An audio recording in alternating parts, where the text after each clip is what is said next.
브리핑을 부탁해 시간입니다. 오늘 우리들의 부탁을 들어줄 동아일보 정치부의 김성모 기자 나왔습니다. 안녕하십니까?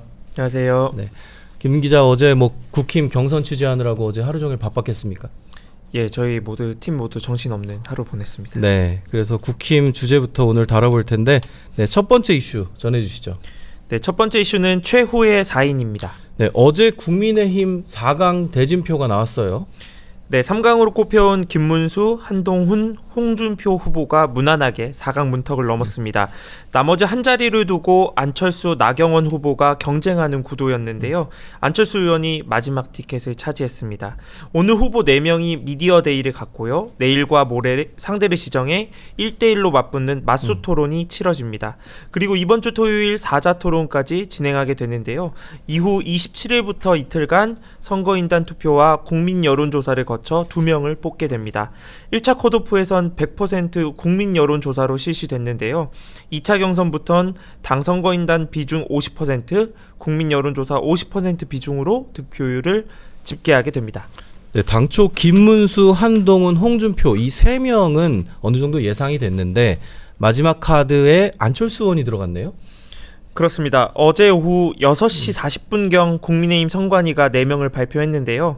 기자들 사이에서 이제 탄성 반, 탄식 반 이렇게 나왔거든요. 아, 그랬군요. 왜냐하면 이제 늦게 발표가 됐잖아요. 네. 근데 나경원 의원이 된다는 그 관측이 많아서 기자들이 미리 기사를 좀 많이 써놨거든요. 아이고, 그렇군요. 다시 써야 되니까 이제 또 탄식이 같이 나왔던 건데요. 그만큼 네네. 안 의원이 선전한 분위기입니다. 또 제가 선관위 쪽을 취재를 해보니까 선관위원들 사이에서도 안 의원이 저력이 있다 이런 말들이 오갔다고 하더라고요. 그래서 4명을 발표한 이후에는 캠프마다 누가 1등을 했냐 이런 순위 가지고도 말이 많았는데요. 선거법에 따르면 정당이나 후보자가 실시한 여론조사는 공표가 금지되어 있어서 순위까지는 발표하지 않았습니다. 1차 경선이 100% 국민 여론조사로 승부가 갈랐기 때문에 이걸 공표하기 어렵군요. 네, 그렇습니다. 네. 사실 안철수 후보보다는 좀 강성 지지층의 지지세를 받는 나경원 후보가 좀 더 유리할 거라는 전망이 많았는데 완전히 결과가 달라졌어요. 그렇습니다. 탄핵 반대를 지지하는 전통 지지층의 표가 대거 분산됐다는 분석이 나왔는데요. 또 중도층 민심이 예상보다 더 반영된 거 아니냐 이런 주장도 나왔습니다. 안 후보 캠프는 사실 현역 의원이 지금 들어있는 의원이 없는 상태거든요. 네. 그런데도 전국적인 인지도와 중도 확장성 이런 강점을 바탕으로 나경원 의원을 넘어섰다는 평가가 나옵니다. 안 후보는 그간 이제 당이 윤석열 전 대통령하고 이제 절연해야 된다, 탈당 얘기도 하고 이렇게 탄핵 주장을 많이 해왔잖아요. 탄핵 찬성 주장을 많이 해왔는데 지난해 12월 국회 본회의장에서 이제 윤 대통령 탄핵 투표 진행될 때 기억하실지 모르겠는데 홀로 본회의장을 그렇죠. 지키는 모습이 이제 사진으로도 많이 나왔잖아요. 네. 당시에 이제 다 철수했는데 혼자 안 철수했다 이런 말도 나왔었거든요. 예. 어제 안 후보가 발표 당시 라디오 생방송에 출연 중이었는데 소식을 듣고 이제 국민 여러분, 당원 여러분 진심으로 감사드린다 이런 감사 인사를 전하기도 했습니다. 약간 감격하는 것 같은 그런 표정이 나오더라고요. 그렇습니다. 네. 아무튼 이번 경선 구도를 보면 탄핵 반대파인 김문수, 홍준표 후보 그리고 탄핵 찬성파인 한동훈, 안철수 후보 이렇게 2대2 구도가 형성됐는데 당초 1대3 구도가 되면 좀 한동훈 후보가 유리하다는 평가도 있었고 근데 2대2 구도가 되면서 이런 어떻게 보면 성향상 굉장히 결집세가 나타나겠어요. 양 진영 간에. 네, 앞서 말씀드린 것처럼 이제 1차 컷오프 때는 이제 100% 국민 여론조사였는데 2차에선 당원 50%, 국민 여론조사 50% 이렇게 바뀌잖아요. 일단 윤 전 대통령 탄핵에 찬성했고 중도 확장성이 있는 이제 한동훈 전 대표의 지지율을 안철수 후보가 나눠 갖는 거 아니냐 2대2 구도가 되면서 이런 분석이 나왔는데요. 한 전 대표 이제 캠프 측에 좀 물어보니까 오히려 우린 좋다. 탄핵 찬성 탄찬파 판이 더 커지는 거 아니냐 이런 분석을 내놓더라고요. 반대로 이제 탄핵에 반대했던 나경원 의원이 4강에 올라왔다면 말씀하신 것처럼 3대1 구도가 되니까 탄핵 찬성 여론을 한 전 대표가 몰아가는 거 아니냐 이런 이야기도 있었는데요. 이 논리대로라면 안 후보의 4강 진입으로 탄핵 반대파인 이제 김문수, 홍준표 후보가 반사 이익을 볼 수 있게 되는 건데요. 여러모로 수싸움이 좀 치열해질 것 같습니다. 네. 29일 4강전에서 과반 득표자가 나오지 않으면 최종 2인이 5월 3일 또 최종 경선을 치러야 되잖아요. 그래서 2차 경선보다는 좀 더 달라지는 점들이 있다는 거죠? 2차 경선부터는 일단은 당심이 변수가 될 수 있는데요. 당원 투표가 50% 반영되기 때문이고요. 그리고 강성 지지층 사이에서 여전히 좀 탄핵 반대 목소리가 있거든요.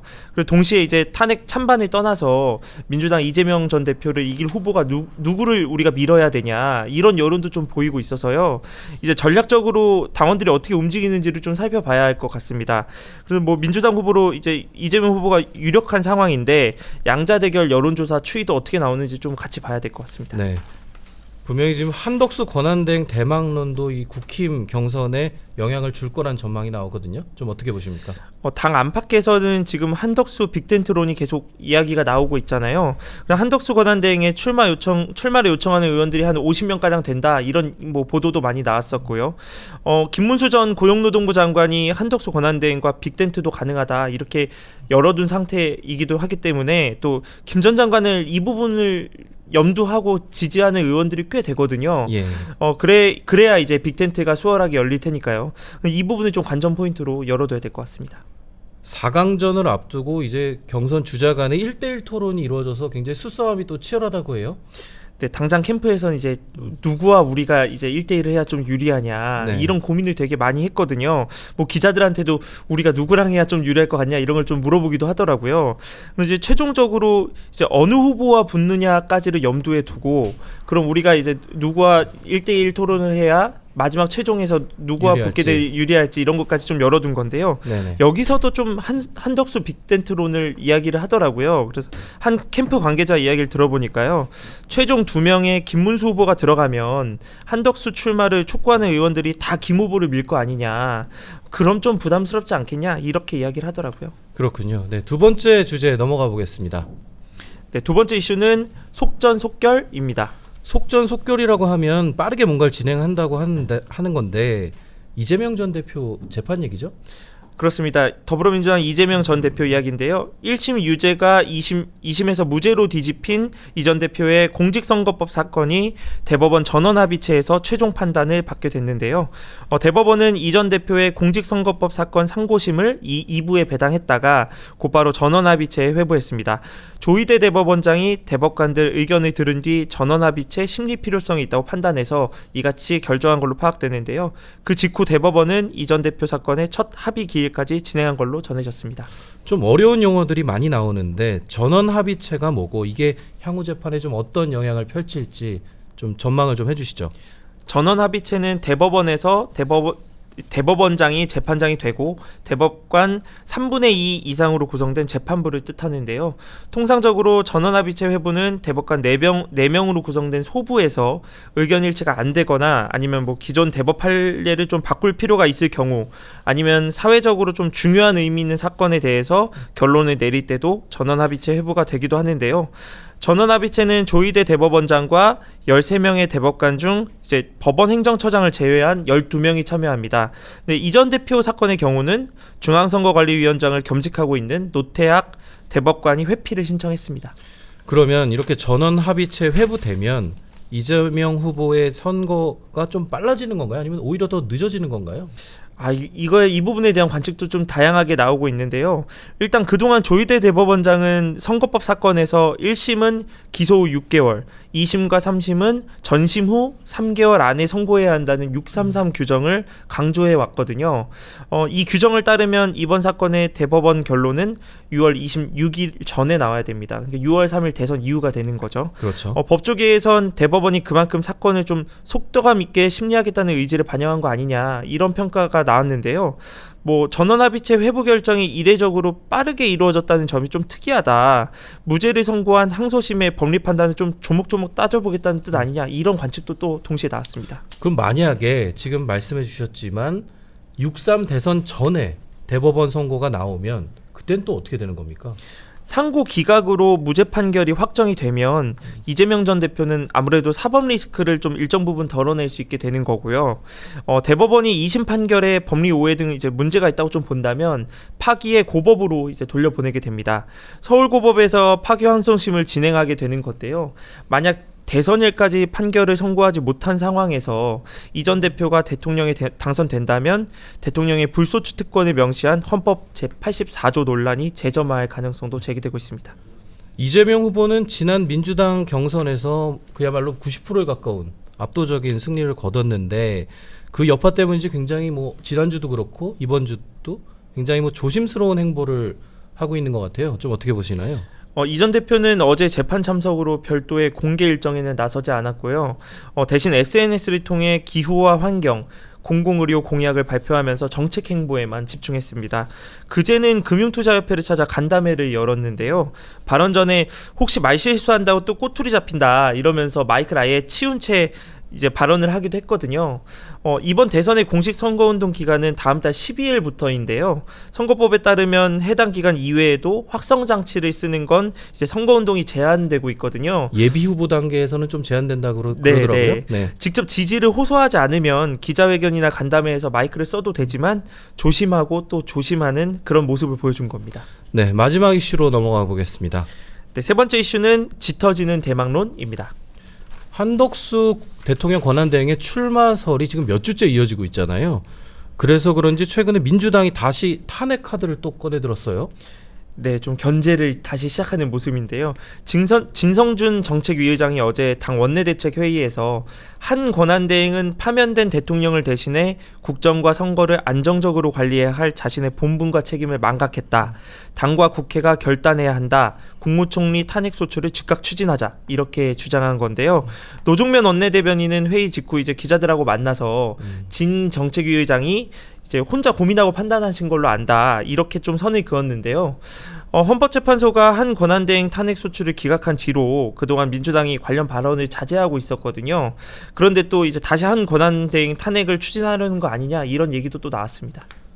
윤석열 전 대통령 탄핵 인용 이후에는 사실 한덕수 탄핵 이야기가 좀 줄어들었는데 지금 이런 얘기가 다시 나오는 거는 그만큼 좀 분위기가 심상치 않다 이렇게 판단하는 거죠? 그렇습니다. 민주당은 그 헌법재판소가 한덕수 권한대행 탄핵 심판을 이제 기각한 뒤로는 국무위원들에 대한 탄핵 소추는 좀 자제해 왔거든요. 네. 그러다가 이제 한 권한대행이 24일 한미 통상협의 개최한다고 이제 밝힌 이후로 조금 분위기가 바뀐 것 같습니다. 한 권한대행이 최근 외신 인터뷰에서 출마 관련 질문에 노코멘트라고 했잖아요. 여기에 국민의힘에서 계속 이제 한 권한대행 추대 움직임까지 보이니까 민주당에서도 이 부분을 좀 예의주시하는 것 같습니다. 아직 시민단체들이 중심이긴 하지만 어제 한덕수 대행의 출마를 촉구하는 추대위가 출범했고 지금 정치권 안팎에서는 한덕수 대행이 언제 출마할지 각종 시나리오들이 나오고 있거든요. 어떤 내용인가요?